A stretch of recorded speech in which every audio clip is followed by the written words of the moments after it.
Hello, children. So, as we had started history, chapter 3, the making of a global world. Okay, so some part of it we had completed. Now, I'll start with the interwar economy. Okay, so the interwar economy. The First World War was fought in Europe, but it impacted the whole world. Okay, the war created economic and political instability at a worldwide level.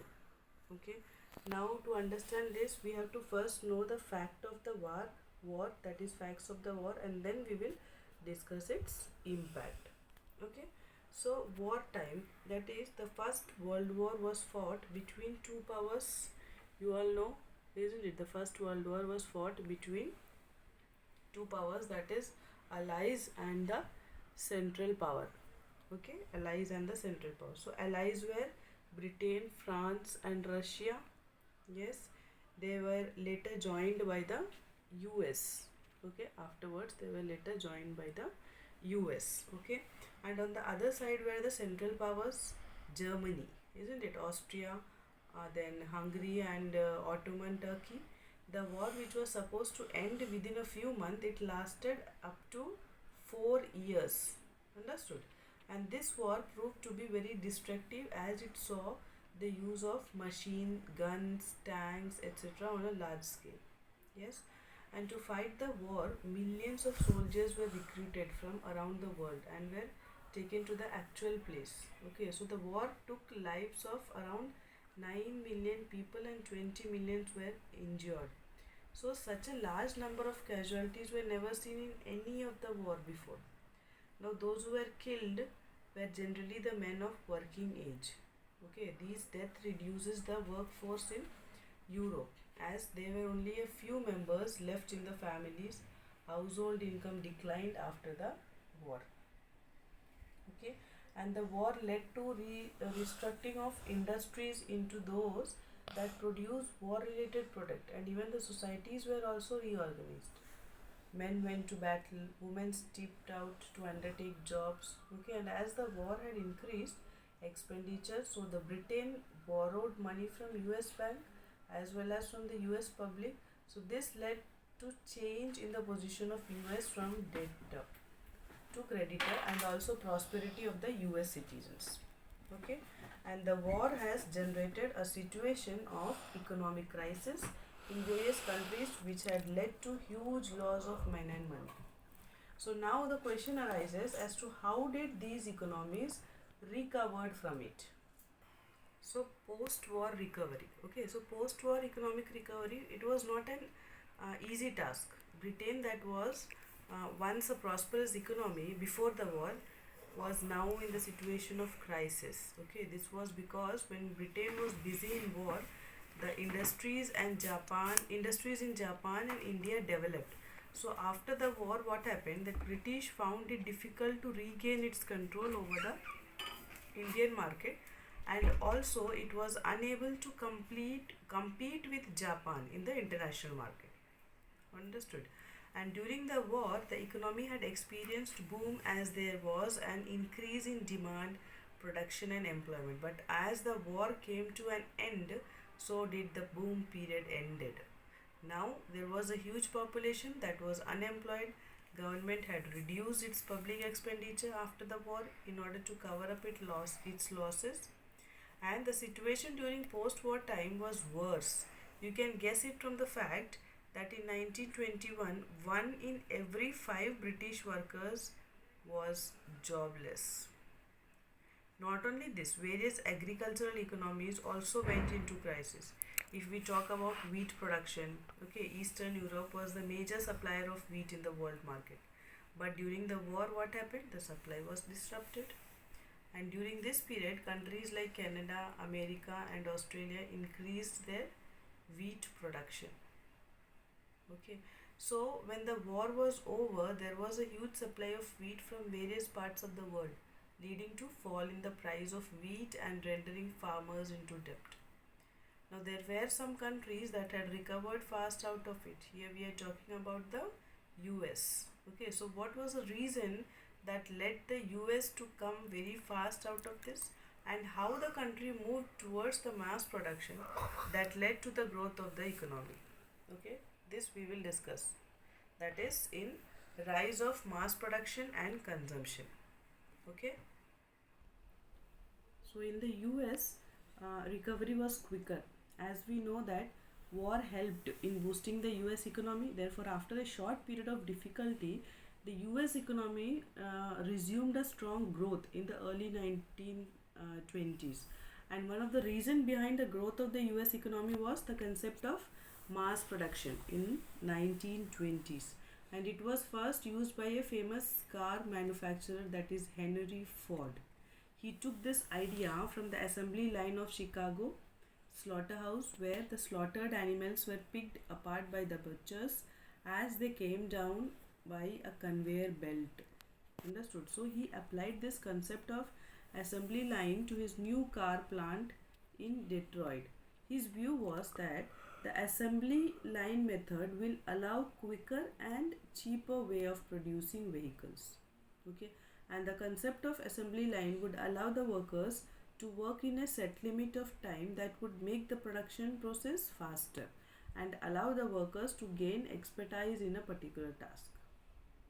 So, but the problem arose when workers refused to work, as this was impossible for them to match the pace of the work. To encourage them, Ford doubled their daily wages.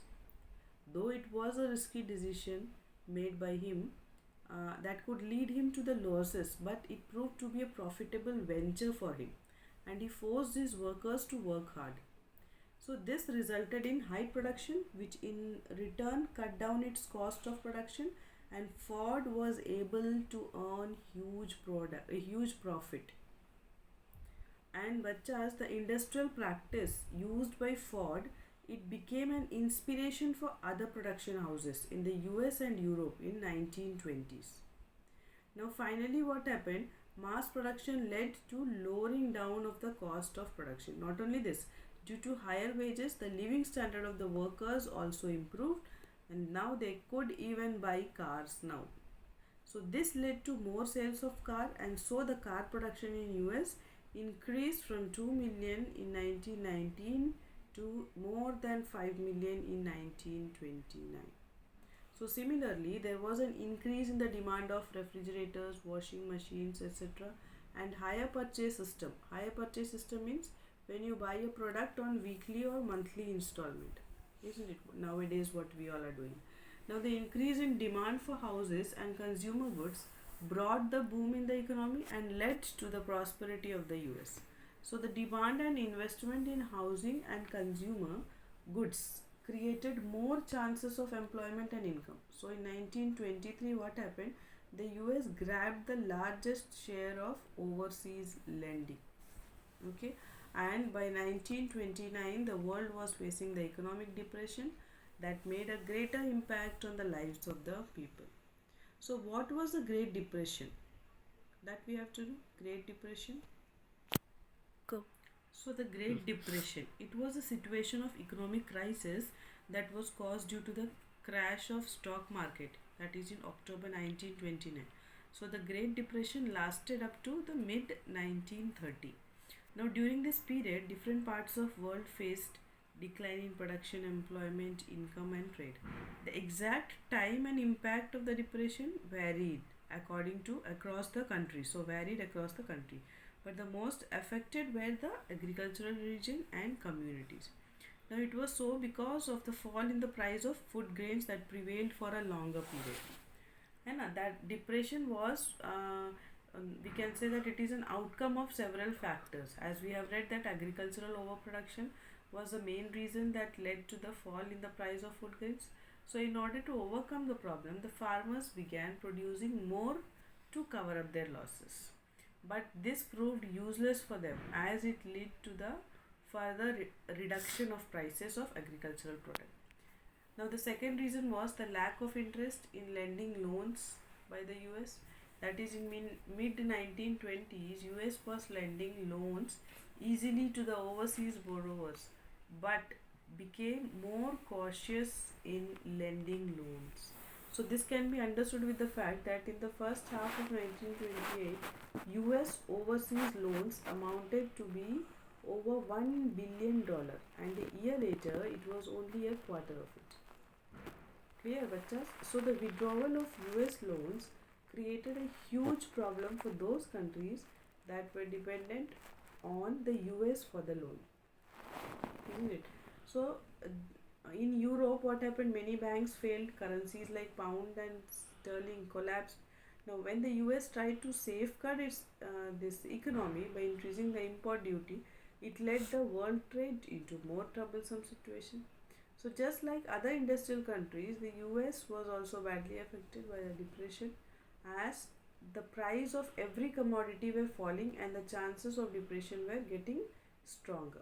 Therefore, the banks stopped lending even the domestic loans. They stopped following the policy of Eastern loans. All this led to some reasons, that is, we can say farms were not being able to sell their crops, households were renewed, business had collapsed. Now, as it became difficult for the local resident to pay their debt, so they started selling their houses, cars, and durables in order to pay off the loans. Now, the day of prosperity were nowhere. The only thing left was a depression and its after effect. So, in 1933, over 4,000 banks had closed, and between 1929 to 1932, around 1,10,000 companies shut down. So, the greatest depression was not affecting only European nation, but it had badly affected India too. Okay, so I hope everybody till here clear. Yes, so go through these bachas, it will be more clear to you. So thank you so much. God bless you all.